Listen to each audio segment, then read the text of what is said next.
They called her La Madrina, the godmother. But make no mistake, Griselda Blanco wasn't some sweet old lady with rosaries and recipes. No. She was the woman who invented Miami's cocaine empire before Pablo Escobar even learned to tie his shoelaces. She built an empire from nothing, just charm, bullets, and the kind of business sense that would make Steve Jobs sweat. Except her product didn't run on batteries. It ran through noses.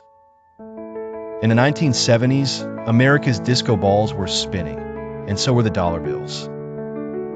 Cocaine was the currency of cool, and Griselda was the woman supplying it by the ton. She wasn't just part of the drug war, she designed it. Before the cartels, before Medellin, before anyone knew how to spell Escobar, there was a woman from the slums of Cartagena, Colombia, who looked at the chaos of poverty and decided she'd rather be the storm. This is not the story of a villain.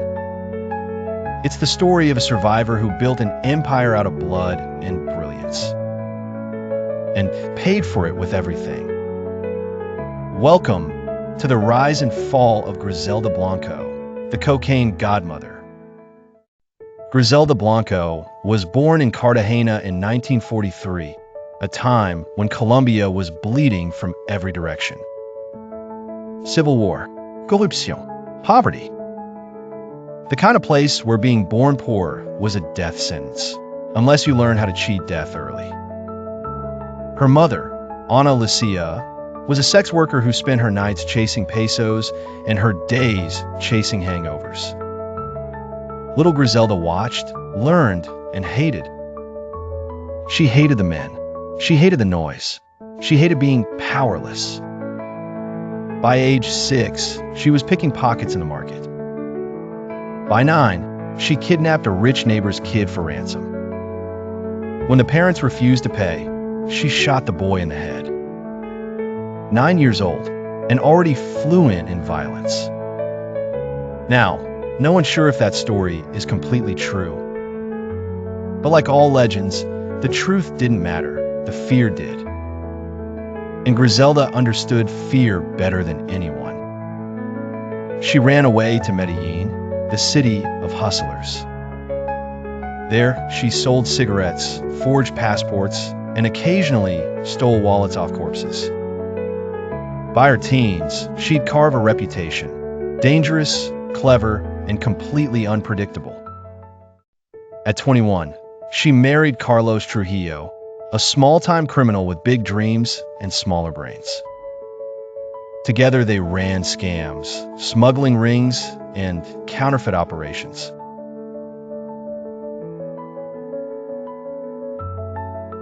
And Griselda didn't do second chances. One night, while he slept, she shot him dead.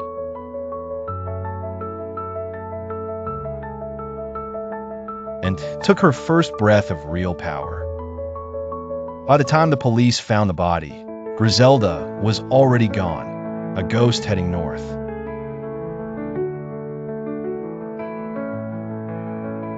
New York in the 1960s was a golden door for smugglers. Cheap flights, no body scanners, and plenty of rich partygoers ready to buy happiness in powdered form.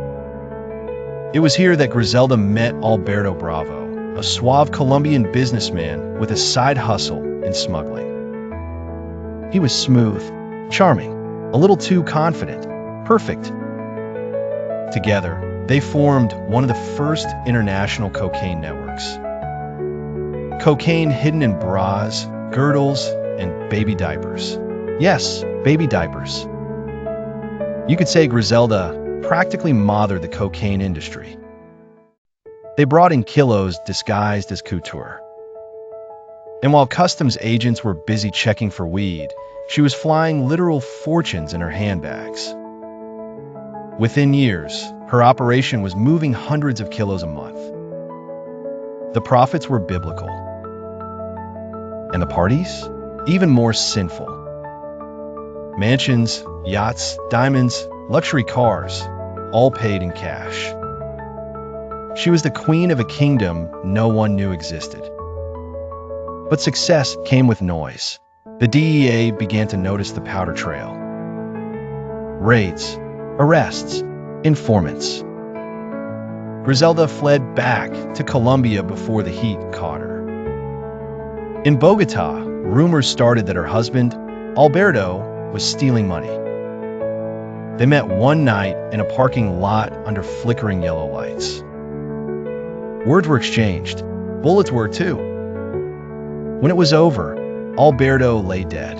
Griselda had a bullet in her shoulder and a smile on her face. She'd killed her husband and claimed his empire. By 1978, Griselda was back in the U.S., this time in Miami. And if New York was her classroom, Miami was her kingdom.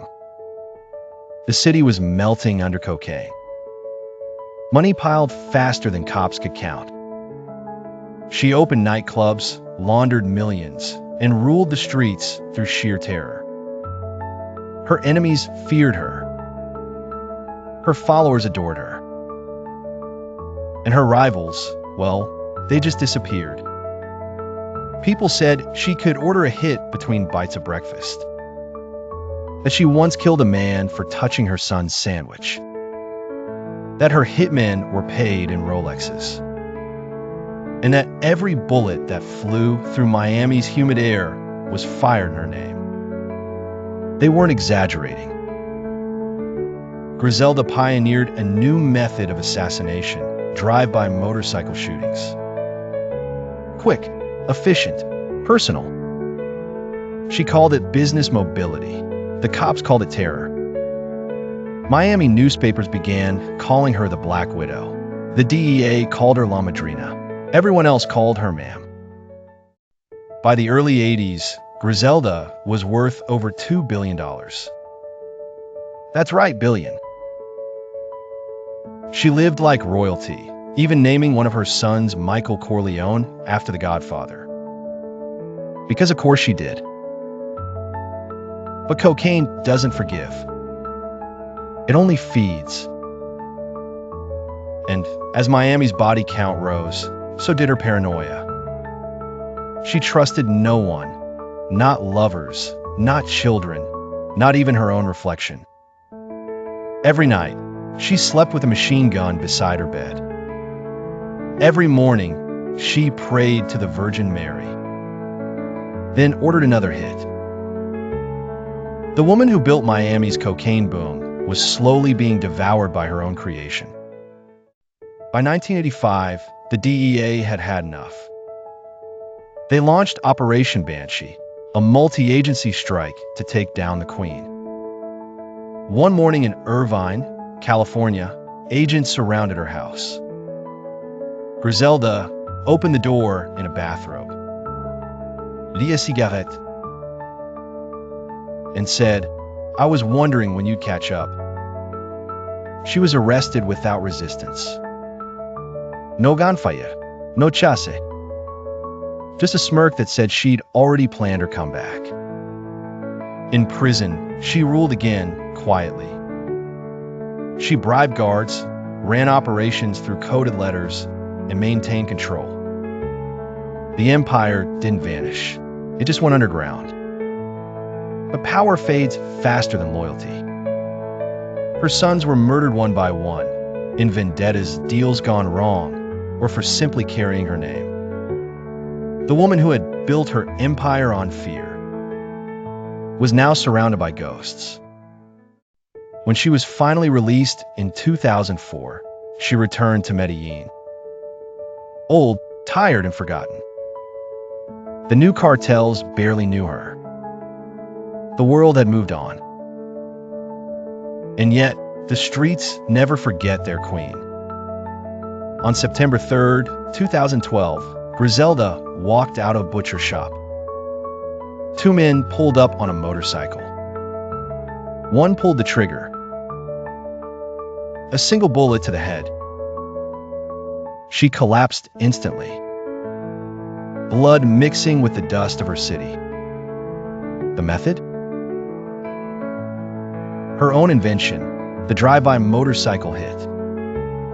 Griselda Blanco died the way she lived, violently, efficiently, poetically. She was 69 years old. Today, Griselda Blanco is half myth, half memory. Netflix turned her into a legend. But the truth? She was something far more terrifying and far more human. A mother who killed to protect her children. A woman who fought a man's world with a man's brutality. A survivor who built an empire out of chaos and lost everything to it. Before Escobar, before Medellin, before the war on drugs. Griselda Blanco wrote the first bloody chapter. The cocaine godmother didn't just change history. She created it. And somewhere in the alleys of Medellin, her shadow still whispers, "I was the first.